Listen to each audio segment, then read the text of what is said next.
What's up, guys? It's another Masters of the Universe review, taking a look at another Club Grayskull figure. We have got Man-E-Faces. So we've got the standard brown mailer, of course, the hallmark of the line. We have got the He-Man logo, Man-E-Faces name on the front. And then we've got that awesome slipcover over the packaging, shows you Castle Grayskull's jaw bridge as well as the logo on the backside. And then we have got Man-E-Faces in that nice big open window. We've got windows on the side and the top of the packaging, as well as brand new artwork and a bio for our multi-faced friend. So let's pull him out and take a look. Alright guys, here is our Man-E-Faces out of the package, and just like some of these other figures recently, if you're interested in snatching one of these up after you watch this review, head on over to Big Bad Toy Store. I will put a link down below. As of this review, unless you're watching it far in the future, this guy is still up for pre-order through them for not stupid prices, so take advantage while you can. This figure is, however, one that I am rather surprised with. Man-E-Faces isn't a character that I generally care too much about. He's not one of my top tier character favorites, but this figure is pretty solid and I'm actually enjoying it. He comes with so much stuff. So Super7 kind of went out of their way to give him the quote-unquote Man-E weapons treatment. So we've got a whole lot of stuff to talk about, and of course he does have an action feature, but of course we have to talk about articulation first. Let's run through that and then we'll check out this guy.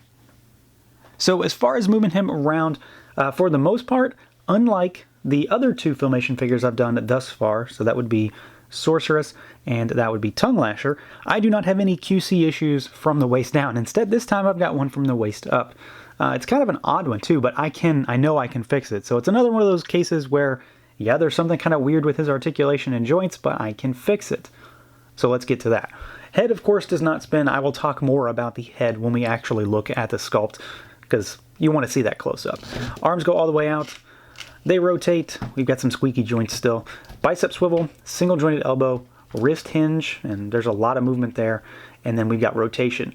Where my issue from the waist up is on the other side on his right arm, so on your left. This bicep swivel is incredibly loose. It just flips and flops everywhere. So when I've got a weapon in his hand, it just has a really hard time holding it. So by comparison, this has some actual friction behind it. This guy just doesn't. Unless I kind of hit the lats on the figure with it, he doesn't really want to stay. So I'm going to have to figure a way, probably use the furniture polish trick to kind of stiffen up that joint. It's not the end of the world. It's not ruining my enjoyment of this figure, but it's always something that I've just got to point it out because it's there. We do have a crunch, and he crunches quite a bit. Really gappy though, especially on the back, but he crunches more than some of the other figures do for sure. We do have a waist twist. Legs go all the way out. They kick forward, they kick back. You can cut at that thigh, single jointed knee, and then we have got a rocker and a hinge down there at those ankles. So he has everything you expect to get from a Motu Classics figure in this current age. The only real issue I have is he's got kind of a floppy right bicep. Again, I can fix it, but I don't have anywhere near the same problems that I had with the other figures, so no wonky legs or anything that has been really warped out of the package. This guy just doesn't stick very well. As far as looks on this guy goes, when it comes to the sculpt and the paint, he is kind of like Tongue Lasher in that he is really basic, especially compared to some other figures. You know, He-Man has such an iconic look that even though he is dumbed down for his Filmation figure, he's still an amazing figure to look at. Sorceress has a lot going on. Man-at-Arms has a lot going on. Tongue Lasher is really, really basic. Man-E-Faces isn't quite as basic, but he's still, you know, a lot of flat colors, a lot of flesh tones. He does have a lot of shiny plastic, so especially, you know, the flesh colors, it's basically just flesh-colored plastic. And then you've got a lot of blue paint application, which is all pretty well done. I don't have any real issues going on with that. We've got the purple piping that leads up to the little, you know, respirator thing that hits his mask. And then, of course, he has his huge domed head. And in general, I mean, I think they did a pretty solid job translating the Filmation style into figure form here. I'm still a little on the fence when it comes to some of this glossy plastic, though. The only real saving grace with this figure in particular is that his glossy plastic issue is all over. So it's not a situation like with Sorceress where her legs were a matte finish and the rest of the flesh was glossy. It's an all or nothing thing here. So I guess it's not too distracting, but it's also a thing because the light really catches it, but then the blues are really matte. I just wish that they would paint the figures entirely. I wish that was across the board something they would do, at least now, because I think it's become such a hot button issue that people want it. And honestly, I think it might work pretty well too. That said, I do think he looks pretty solid though. This is Man-E-Faces. What can you say? This is what he looks like in the show, and it translated pretty well into figure form, but it's Man-E-Faces. He's got many faces that we've got to talk about those faces. So being a Filmation figure, based on the Filmation design, this guy does not have anything like the vintage figure or the classics figure in the way of a dial to turn the head. And honestly, I'm fine with it, but we have had some reports, I'm not sure how many are out there, of issues where the head just doesn't want to move. I can report that mine is perfectly fine. I have no issues with it. I didn't have to play with it. I didn't have to force it. It just moved. So we've got his standard humanoid face here, sculpted pretty well. He does have a little bit of a smirk on his face, so I like that. He's got a little bit of character. No pupils in the eyes. He's got the red diamonds around his eyes, and then the kind of fringes of the inner helmet around his head. Sculpted well, looks fine. It looks exactly like I would expect. You can push that face over, and you've got the monster face, and frankly, this is my favorite on this figure.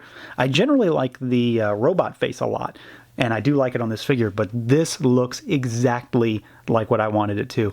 Perfectly sculpted, a lot of detail, very, very green and very red, so those are very contrasting colors. They work really well, and those teeth popping out of that jaw, I think it looks fantastic. I'm very happy with this face. And then rotate it again, and we've got his robot face, and this one works just as well. Again, no issues. Sculpted really well, paint's pretty clean. You got the dark blue, the kind of purpley color, and then that steely gray white color in there as well. So, you know, there's nothing to really complain about in the face department on this guy. I think they're all sculpted well. I'm fine with the fact that it doesn't have a knob or anything like that, because keeping with the Filmation aesthetic, there's nothing on the figure in the show or on the character in the show that does that. It's all an automatic thing. So having a dial would be more of a classics vintage type situation. That said, I do sympathize to people who have had issues with theirs. I can't speak from personal experience of how that's going. I just know that mine works fine. So your mileage may vary. Hopefully those are very isolated cases, because when it works well and it works just fine. I previously mentioned that this guy comes with a tremendous assortment of accessories, and Super7 has crammed this package so full that they couldn't even put all of them in the actual plastic tray. One of them is included in a plastic baggie, if that tells you what we've got. So we've got 5 total accessories. My only real gripe when it comes to these accessories is something that a lot of people will probably eventually gripe about. His hands are kind of stiff. They're not, you know, uncomfortably stiff when you're trying to move them around or anything, but they don't give a great deal. And these weapons are painted. Well, most of them. One of them is not. But these are painted, so we're definitely going to see some chipping when it comes to moving these in and out, unless you heat the hands. I've already got one that's chipped, and it was only in his hand like once or twice. It doesn't destroy anything for me, but it is an annoyance, and I know people are going to point it out when they get this figure. So we've got, to start, we've got his standard blaster pistol here, just done up in orange painted plastic. There's surprisingly a decent amount of sculpted detail on this guy. And then we've got another blaster here as well. It's just gray, very different sculpt. So he's got 2 gun options in the little pistol section. We have got this big crazy thing, and I absolutely love this weapon.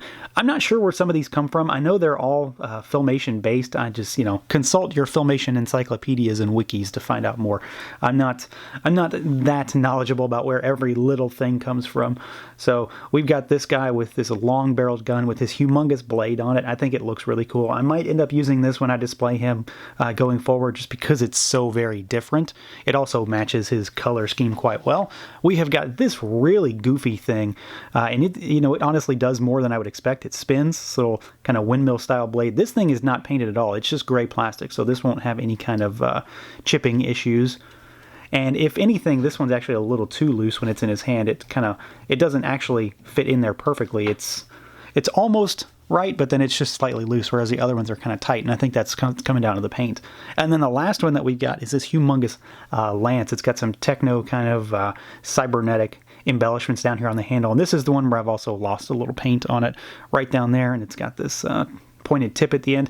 So I really like this one, and then I really like this one. Of course, the orange gun is definitely like the quintessential Man-at-Arms. Not Man-at-Arms, this isn't him, this is Man-E-Faces. Whew. Man-E-Faces gun. But you've got a tremendous spread of accessories. There's a lot to pick from here, and you could use these with other figures as well. So if anything, Super 7 kind of went above and beyond when it comes to accessories on this guy and kind of threw everything at him that he could possibly need. And of course we have to do a quick comparison between Filmation and Classics, and in general, I mean, they look very similar, but they also look very different at the same time. All the colors are different. There is obviously a lot more detail in the Classics version. I'm honestly kind of leaning towards the Filmation figure though, because the Filmation version of Man-E-Faces was always, the version that I kind of stuck with, not necessarily the figure. I don't think I ever even had the vintage figure as a kid. So this design, while it's very vintage inspired, doesn't have a lot of nostalgia for me, but this does. This particular monster head does. So yeah, I think they both look great. They're both fantastic figures, but this one is probably going to be my figure of choice just in terms of nostalgia and style. So there you go, guys. That about wraps up our Super 7 Club Grayskull Man-E-Faces figure. And in general, I'm pretty happy with this guy. He does have a few nitpicky things to gripe about. My figure in general has that wobbly bicep, which I definitely can fix that. But the only real issue that I think I have, of worthwhile complaint is that the hands are tight, the weapons are painted. We're going to see some chipping. I'm already seeing some chipping. But beyond that, he looks like he jumped right out of the show. I don't have any tremendous QC issues of any kind to speak of, and he has more weapons than he ever possibly could hold, more than can even really fit in his box. So I'm really happy that they kind of went the extra mile to give us all kinds of stuff with this guy. So that's going to do it for this look at the Super 7 Club Grayskull Man-E-Faces figure. Let me know what you guys think. Feel free to like, comment, subscribe, and share, and until next time.